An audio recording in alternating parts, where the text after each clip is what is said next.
Today and tomorrow is where the real cooking starts. As you can see, I've got all kinds of stuff out on my counter, and I'm going to go from one recipe to the other today, and this is where these mixers really earn their keep.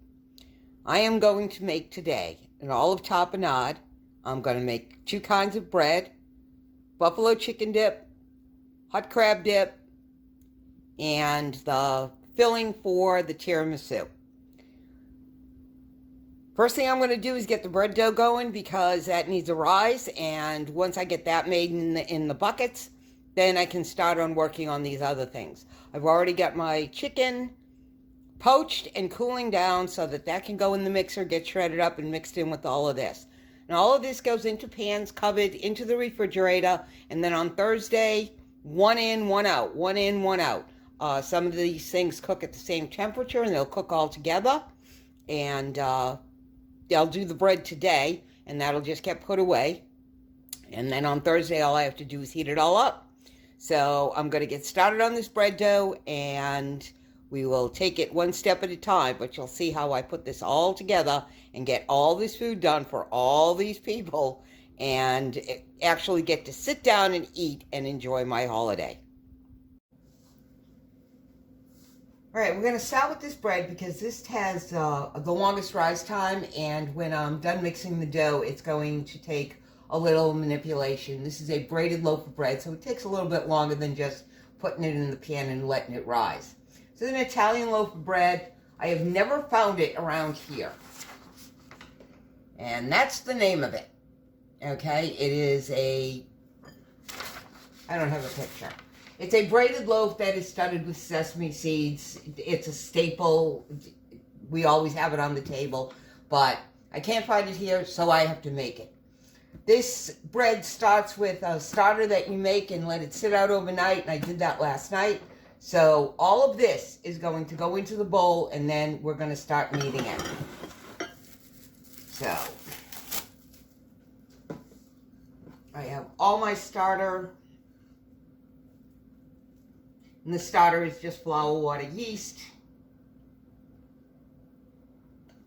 And it just sits up overnight and ferments a little bit. Get in there. Sticky. All right. I have some non-fat dry milk, some more yeast, and some salt. Flour. Not all the flour. A couple tablespoons of olive oil. And water. Basic bread recipe. Flour, yeast, water, salt.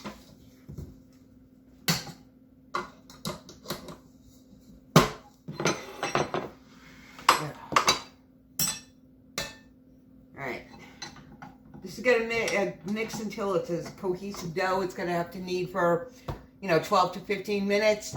Then it'll go in the dough bucket, and it will sit to rise an hour and a half to 2 hours. And I'm going to turn this on and knead it. When it's done with this, I will take it out, put it in the bucket, and then we'll get started on the garlic knots.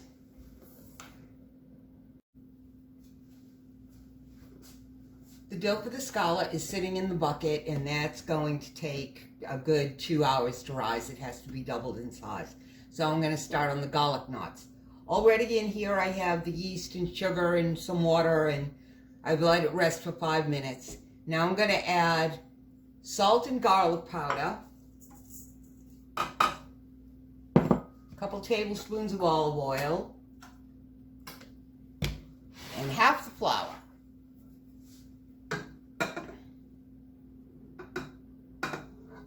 And I'm just going to let this beat up for about 15 seconds.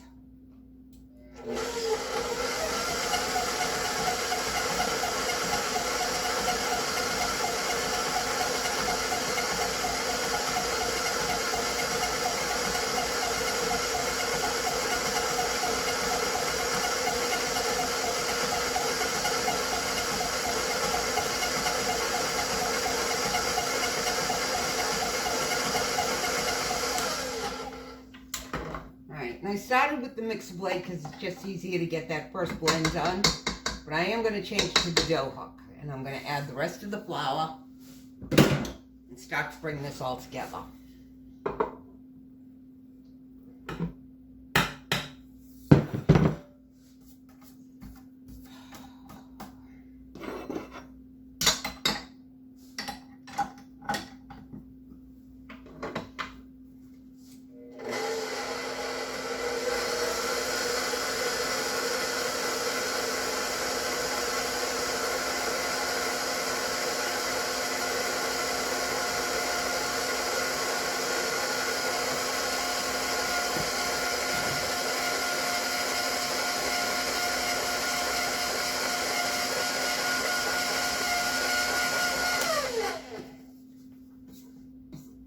Get all that flour in there. I scrape down the bowl a lot more when I'm making dough. I want to make sure I get all of this flour into that liquid. I do not want any lumps in this at all.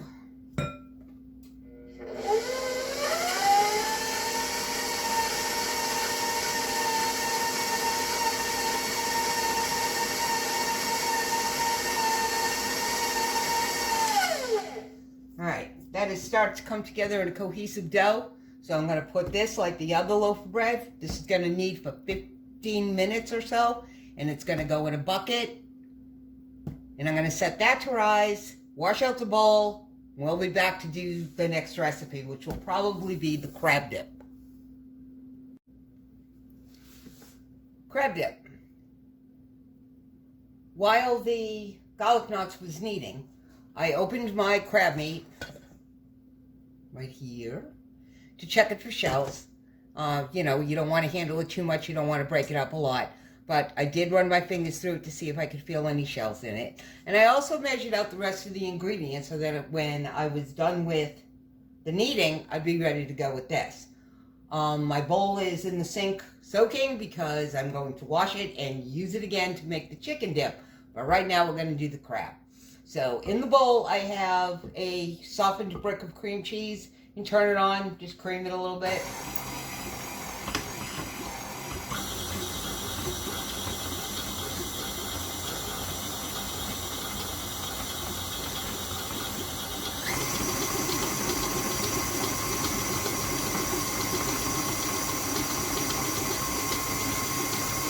Just want to make sure that, you know, you get it nice and smooth and that there's no lumps in it. About a minute.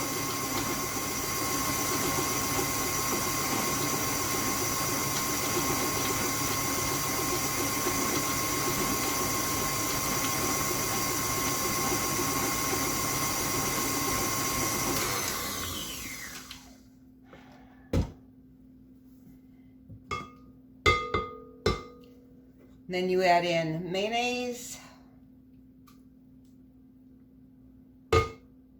Like I keep saying, I will be posting the recipes in the description so that you can see what I've been using. Sour cream.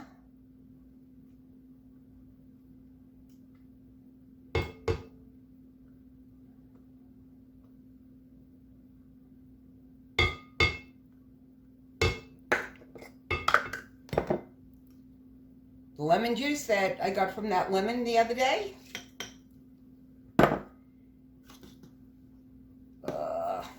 Get in there. Okay.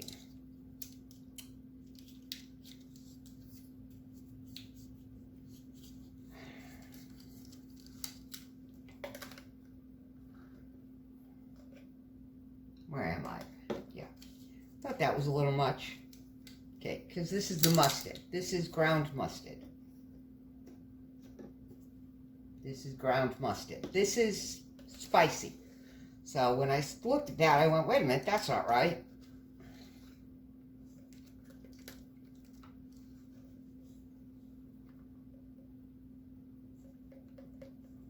All right, half a teaspoon of ground mustard.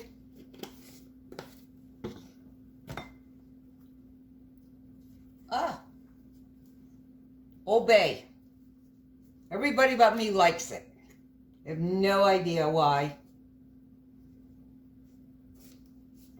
I don't care for it, but in this recipe it works. It really needs it. So,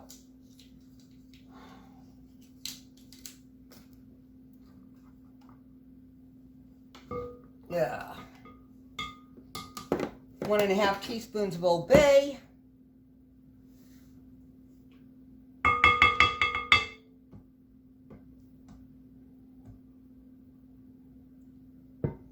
Okay. Shredded cheddar cheese. This is a 1.5 cups, and you're gonna put a cup in here, and then when it's all done, you put the other half on top of on the top before you bake it. But I'm just gonna throw it in here. I did measure it, but I'm not measuring it now.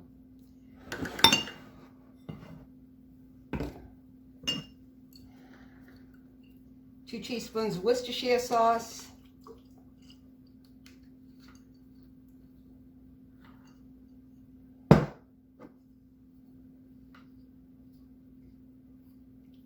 And a couple of splashes of Tabasco. You don't have to put this in, but we like it. And down we go again. And you're just going to mix this until everything's all combined.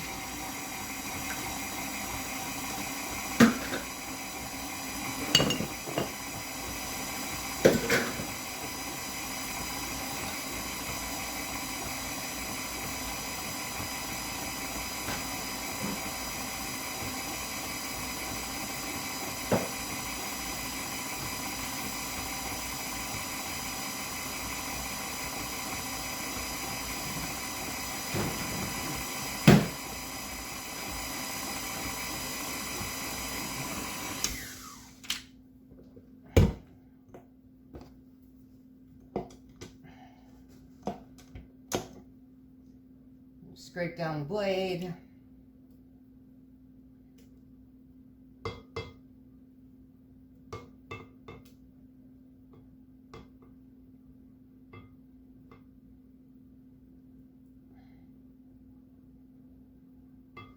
I'll wash that too since I'm at it.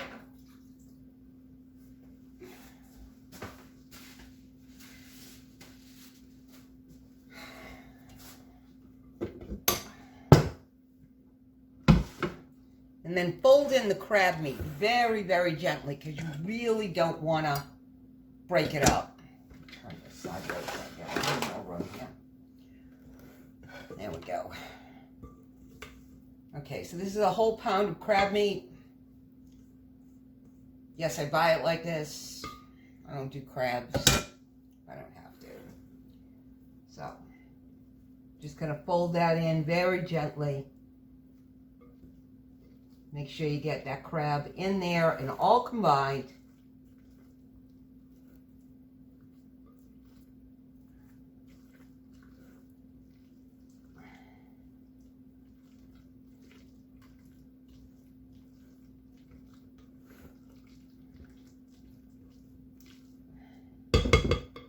That looks good.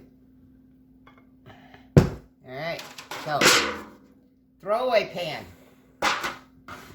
I have enough to wash on Thanksgiving.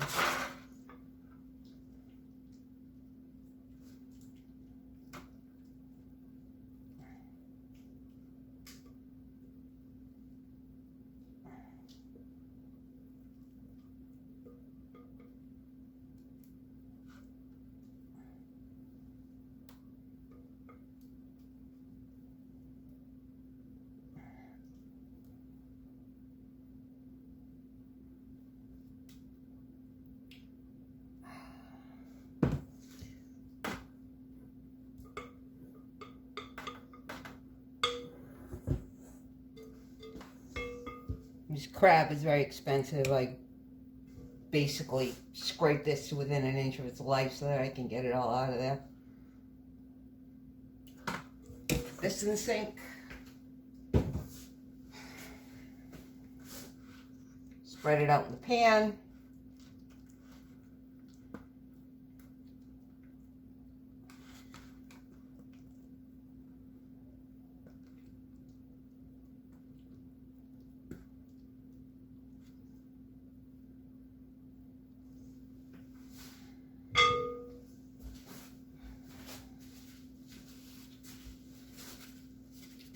Grab the rest of this cheese, put it on top.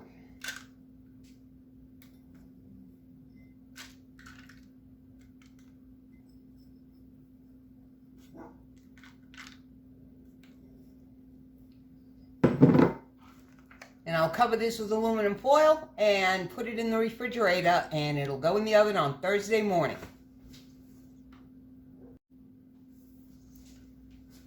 Buffalo chicken dip. Wash the bowl. While I was doing that, I took the opportunity to get everything else in the dishwasher that was going in there. The trick to cooking like this is to clean as you go. You get all your ingredients out, one dish to another. When you're done, you start putting stuff away. You get everything into the dishwasher, clean out what you need. Then that way you don't have a sink full of dishes and stuff stacked up and you don't know where anything is. And I don't know where anything is because why? I have no idea. Oh, because it was hiding behind the mixer. Okay, so I've got my cooked chicken in here, and all I did was poach it until it was done. So this will also, like, it comes out like poached chicken.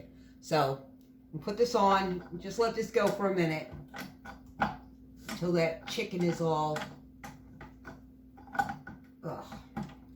broken up.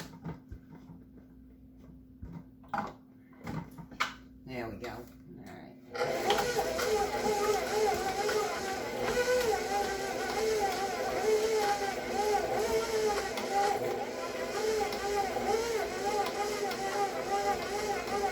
Telling you, this thing does everything.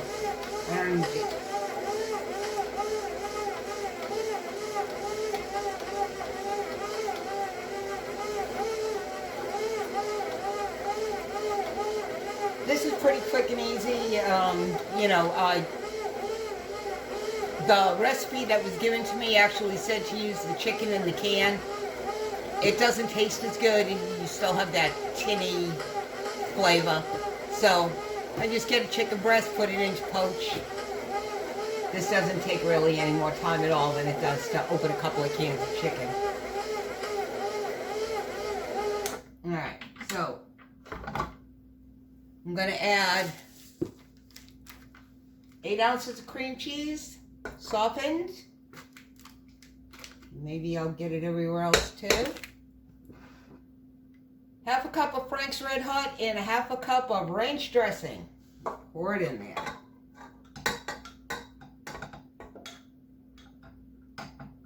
This really does not come out to be that hot. You can feel it, but it's not awful. And I have a cup of mozzarella and a cup of Colby Jack. You can use whatever cheese you like, but these are the ones that we like. Put all that in the mixer. Back to mixing.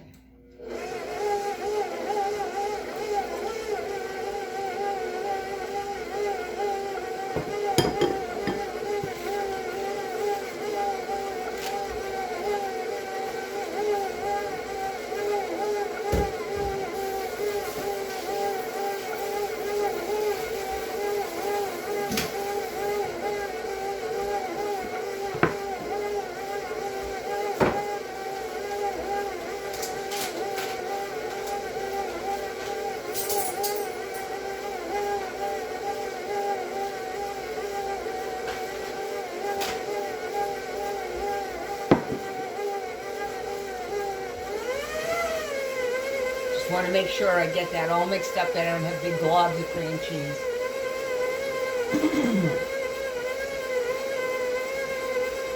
And it's done. Same thing. Disposable pan.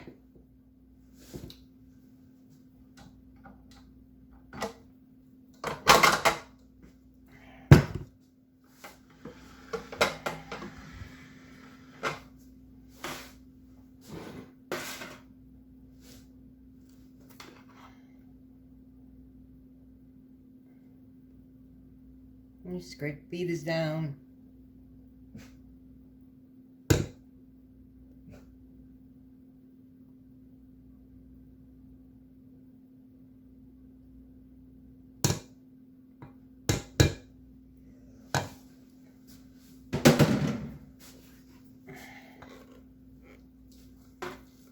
In the pan it goes.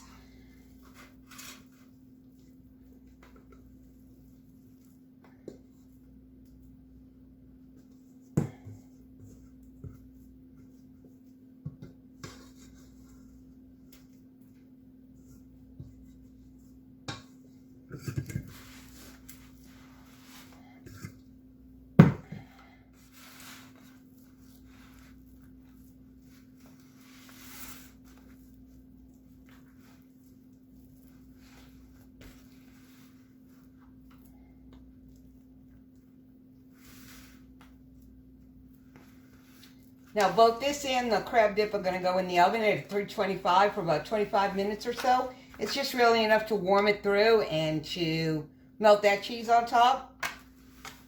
The chicken is already cooked. The crab is already cooked. So, all you're really doing is warming it, melting the cheese. Getting that cream cheese all melted in there. Alright, so, more cheese on top. This is the Colby Jack.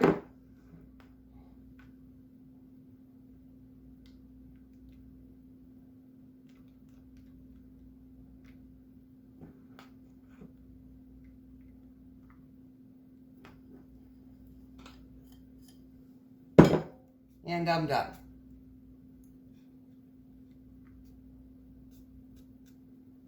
Again, wrap this in foil. It'll go in the fridge Thursday morning. It'll go in the oven. 20 minutes later, it'll come out. And it'll be ready when everybody gets here. So, it's almost time for me to start dinner. So, I'm going to clean up this mess. And I'm not going to start the mascarpone cream right now because that takes a while to cook. And I need to make something to eat. So, we will be back when we're done with dinner. Oh.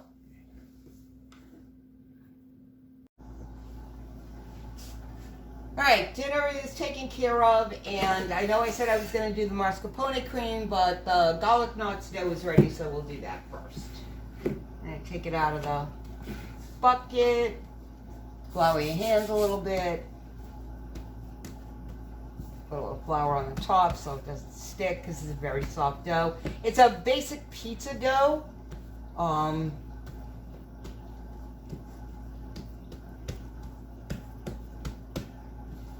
I'm not having very much luck getting this to smooth out a little bit. I probably should have pulled it out and let it rest. If you sometimes feel let it rest for 10 or 15 minutes, you don't get the bounce back and it doesn't bite you anymore. The bench knife, and I'm going to cut this into, I don't know. The recipe says 16 pieces. Who knows? About an inch thick.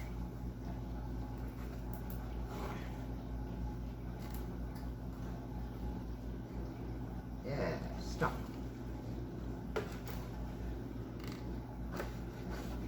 But I don't get that many usually. I'll maybe get 10.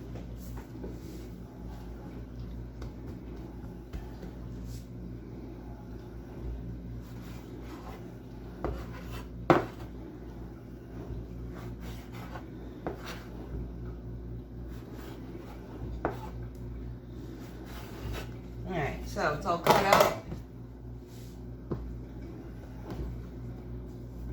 Can you see what I'm doing? Let me try to move these. It's very stretchy. Pizza dough. Very stretchy. I've got flour on the counter here, so I'm just dropping them on top of that so they won't stick and they won't stick to each other.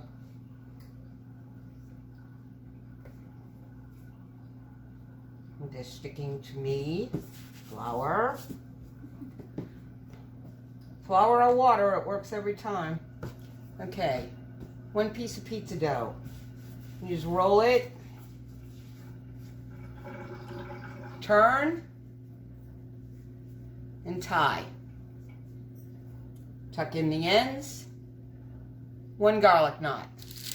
Put it on a parchment-lined baking sheet. They're going to rise again for a little while.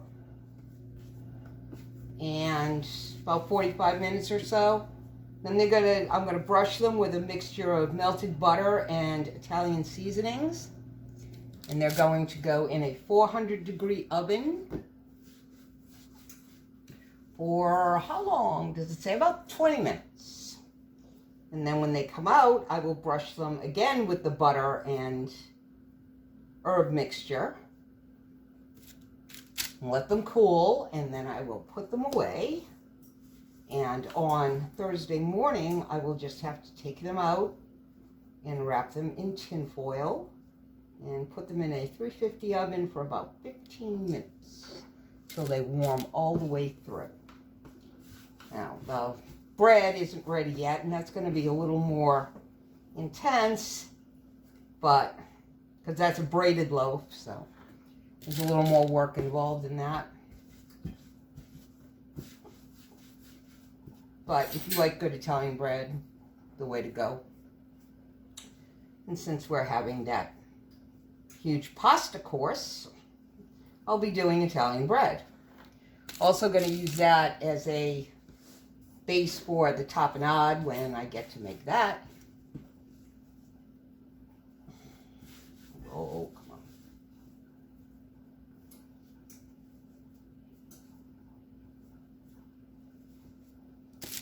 And I need that other baking sheet.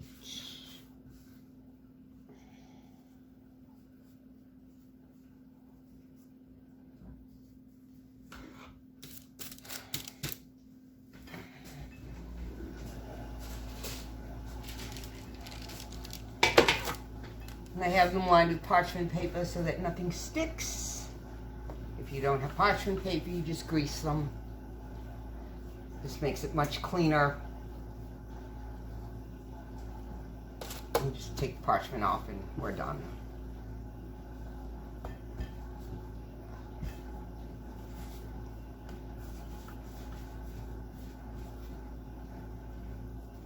And I'll just cover these with a cloth. And like I said, you know, they'll get a little bit more puffy. 30, 45 minutes. And then in the oven they go. My oven is already on and ready to go. And it's brushed with a mixture of a quarter of a cup of melted butter and 2 tablespoons of Italian seasoning mix, or you can mix your own with parsley and oregano and basil. So, there they are. Now cover these, let them rise, get them in the oven, and when they come out, I'll put them away, and then I'll just have to warm them up. They'll be already baked, and we will have fresh rolls for dinner on Thanksgiving.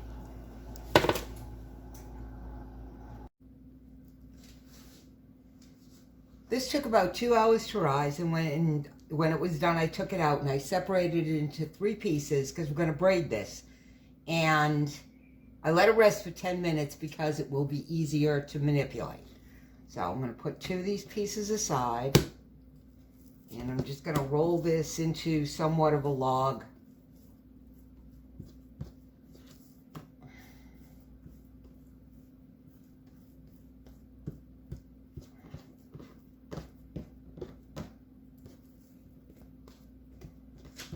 In here I have a egg white in a tablespoon of water. And I'm going to brush this whole thing over. Put the egg wash on everywhere. Roll it over. Add some more. Okay.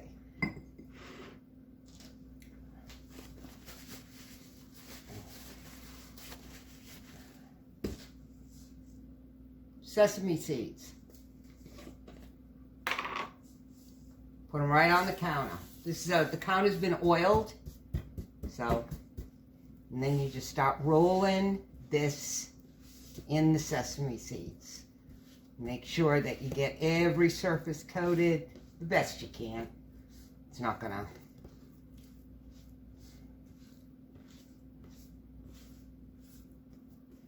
Okay. 1 log is done.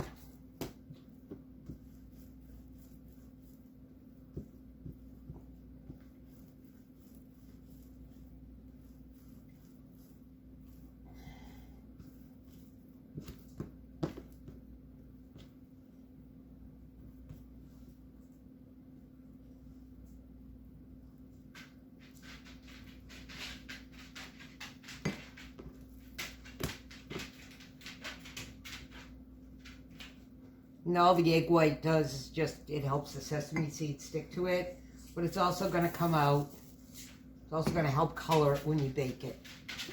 Let's get that right in there.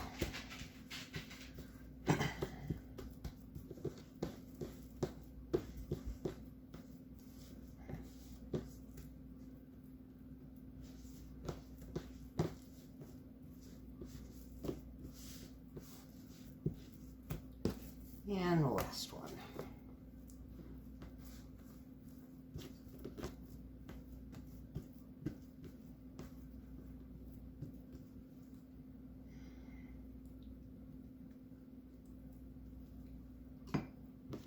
Like I said, this recipe takes, a little bit more manipulation than tying garlic knots, which you will see.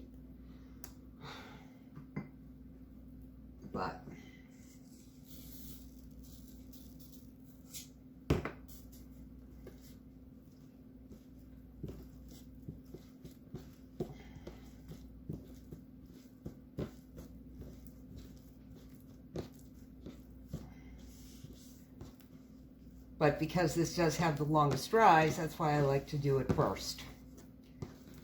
Or get it down first. All right, so all 3 logs are done. Now you just squeeze these ends together.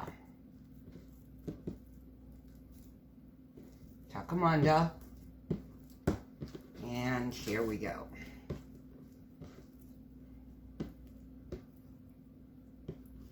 Just like you would do in a hair braid.